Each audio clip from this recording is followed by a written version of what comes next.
cables and run them side by side, well, you'd probably get crosstalk going back and forth between the wires. Well, we avoid that, at least to some degree, with this wire mesh shielding. That's the purpose of that. And then the outer layer is just that. It's an outer insulator. It keeps you from actually touching the wire mesh shield. So that's how a coaxial cable is made up. It's made up of 4 separate layers. One for transmitting the data, one for shielding against crosstalk, and then pretty much an inner insulator to separate the copper core with the wire mesh, and then the outer insulator to, well, have an outside shield, right?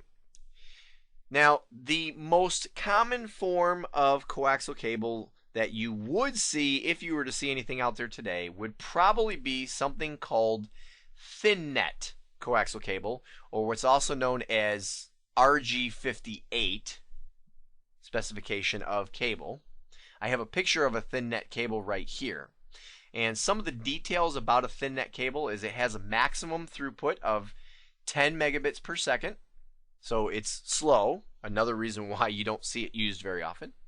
It does have a maximum distance of 185 meters, so it can travel longer distances than twisted pair cable before suffering from attenuation.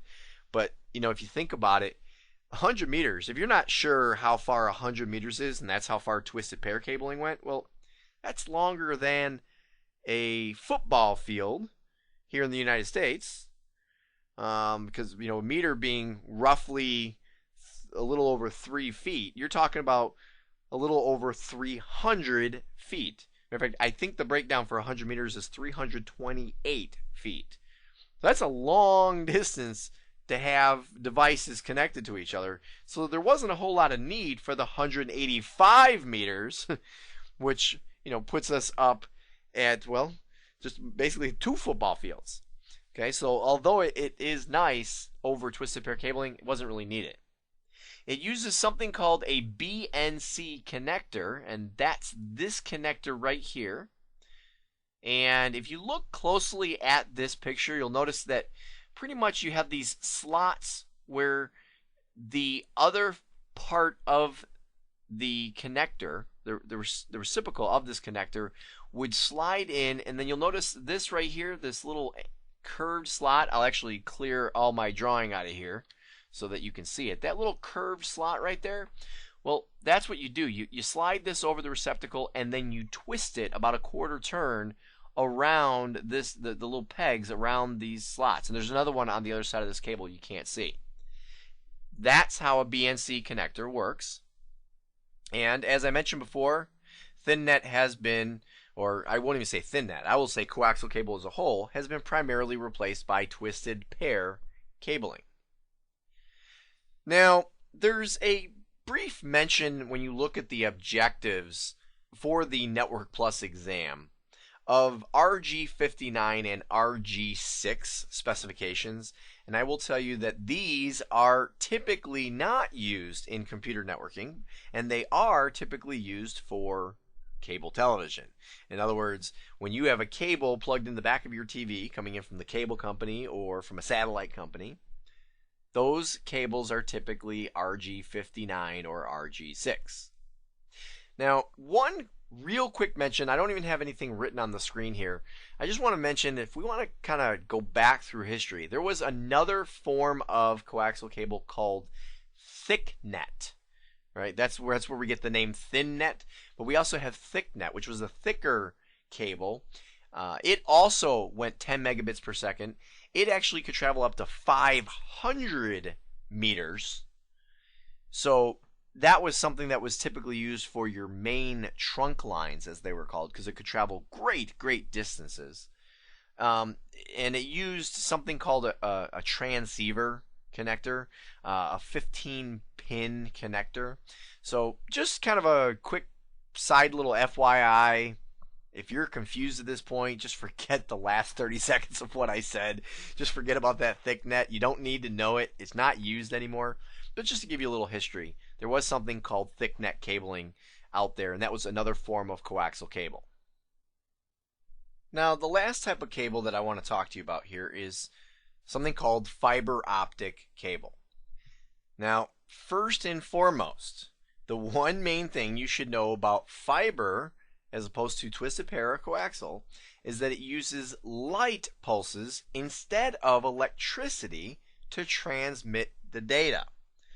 Now, this comes with a lot of benefits. First of all, it's more secure. See, when you send data over an electrical cable, there are devices that you can connect to that cable. And when I say connect, I mean to the outside of the cable. You don't even have to cut into the cable. You can actually do what's called tap in to the cable right on the outside and pick up that crosstalk that I keep talking about, some of that extra signal bleed that comes outside of that cable. So it's not very secure. Whereas with fiber optic cable with light, well, none of the light gets outside the cable.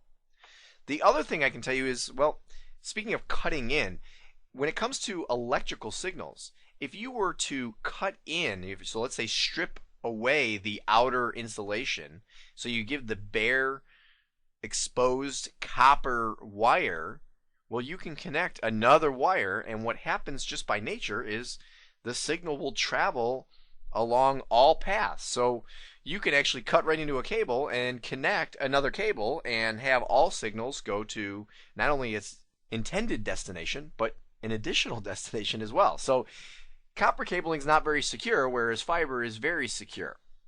Another benefit is, well, it's not susceptible to EMI. Doesn't matter. You can have all the electromagnetic interference you want. It's not going to interfere with the light pulses. It's also very fast and can travel very long distances. So fiber optic cable, you might be thinking, wow, why would anybody use anything else, right? I mean, it's secure, there's no interference, it's very fast, it travels long distances. Why would you use anything else? Well, it does come with some drawbacks, and those drawbacks are that it is more expensive. So first of all, the cabling itself tends to be more expensive, but then also the installation of the cable itself. So hiring somebody to install it is more expensive, and the reason why is because, well, it's not as flexible. I mean, that not as flexible has two meanings. It has a literal meaning, it's not as flexible, meaning copper wire, you can do a lot with it. I mean, you don't really want to kink it all together, but you can bend it and twist it and do all kinds of stuff with it, and well, as long as the integrity of the copper is still intact, the signal's going to travel. Well, when it comes to light going through the fiber optic cable, that cable needs to be either straight, or certain cable can be arced at a certain pitch, at a certain degree, but you can't take a fiber optic cable and twist it into a knot. You just can't do it, or the light will never travel through. And actually, some of the older fiber cable, which you actually had glass, actually had a glass catting on the inside that the light traveled through, well, you would break that glass by bending that cable. Now, today's cables very often will have more of a plastic type material to send light through, so it has a little bit of flexibility to it, but not like copper has. Now, the other thing about not as flexible is, well, the actual, we could say, termination of the cable, the actual connecting, the plugging in, the actual configuring of how cables are going to run through things, well, that's not as flexible either. And so that's why it costs more to hire somebody to install fiber optic cabling for you. Now, here's what I'm going to tell you. The benefits are quickly beginning to outweigh the drawbacks. Okay?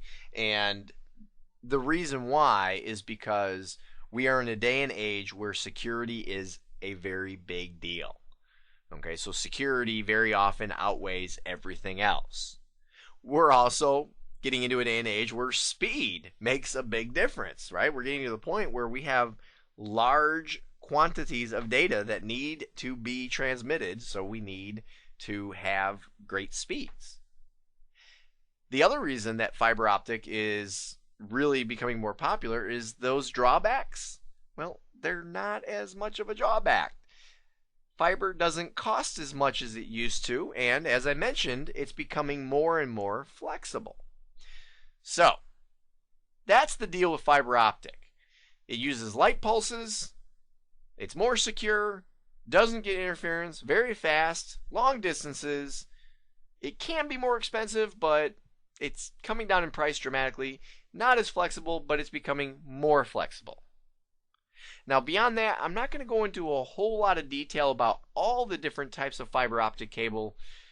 I will tell you that if you are going to become a cabling expert, well, then you're going to want to go ahead and get much more information about the specifics of fiber optic cabling. But for right now, just understand the basic concepts. Now, fiber optic uses 3 primary connectors. There are more, but there's 3 real common connectors out there. It's what's called the SC connector, the ST connector, and the LC connector. And the pictures I have over here, this is the SC, this is the ST, and this is the LC. So I have them in order from top to bottom. And the SC connector, which is also sometimes known as a square connector, and I wonder why it's called the square connector. Well, if you look here, it's kind of a square looking connector. The SC connector was one of the original connectors that was used out there. Sometimes, by the way, another way is it's known as the stick and click, because you kind of just shove it in and it clicks in. They have a very basic, just kind of push it in, pull it out kind of technology, and there were many advantages to that, so it was a very commonly used connector. Now, I will tell you that this connector is quickly being replaced, and I'm going to skip over this middle one, and I'm going to go down here to the LC connector, which you'll notice is also a somewhat square connector, but LC stands for little connector, because it's smaller. You may not be able to tell from this picture, because these pictures may not be 100% proportionate to each other, but it's a much smaller connector, but you still kind of have that stick and click type connectivity. Now, the middle one we have here is the ST connector, and the ST connector is a stab and twist type connector. I don't know if you can see it. If you look real carefully here, you'll notice we have kind of this little arch here, and let me clear that out so you can see it. It kind of has that same type of idea that the BNC connector uses, in the sense that you push it in, and then once you have it in, you actually twist, believe it or not, instead of twisting the whole cable, you twist this outer barrel here. So you twist that outer barrel to lock it into place. So it's similar to the BNC, but in the BNC you kind of twist the whole cable, kind of. And it's kind of hard to describe without having a physical cable in your hand. But understand that the ST connector is used to kind of push it in or stab it and then twist it into place. So now that you know about the different types of cable, we need to talk about something called plenum grade cable, which begs the question, what the heck is the plenum? What's that word? Well, by definition, the plenum is an enclosed space used for airflow. So I have a little drawing here, and this is a typical office, right? Here we have our open office space here. And up at the top of the room, we have a drop ceiling, right? You'd find that in many offices. And I apologize, this may not have been drawn to proportion. But up above the drop ceiling, we have some ductwork here where we may have airflow coming in or out of the room. Well, the area within these ducts